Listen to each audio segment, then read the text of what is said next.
Here's one of the biggest mistakes I see property buyers make and my simple ideas to fix them. So you're already busy with work and life, and now your property search is soaking up 10 hours a week or more of your nights, your weekends, and this is going on for months on end. And what happens is your judgment and decision-making skills go out the window. This is called buyer fatigue, and it's the reason why buyers end up settling for second best or overpaying.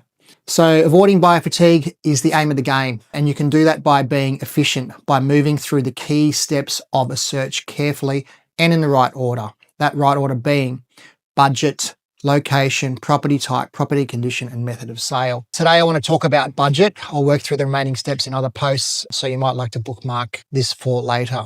When I talk about budget, I mean really knowing how much house or apartment your budget's going to get you. A good search doesn't start in the for sale tab of domain, it starts in the sold tab. So in the locations you're considering, you need to be able to see a history of at least a few sales a month for a few months of history of properties that you would have bought. Take note of the size and the shape of the land, or if it's a unit, the square meters on title, where it is in the suburb, the level of the renovation, which way the backyard or the open area is facing, and the floor plan. If you can't see a recent history of properties sold that you would have bought, if you're thinking that another of that one amazing property that sold months ago in your budget is going to come up again, you'll be wasting a lot of time because you'll just be looking at out of budget properties. And by the time you recalibrate your expectations, the market will have moved away from you and you'll end up with buyer fatigue. When you're researching comparison sales, the most important metric is square meters of land for houses or square meters on title for strata. And don't forget to stay on top of your comparison sales by checking the sold tab and tracking sales weekly.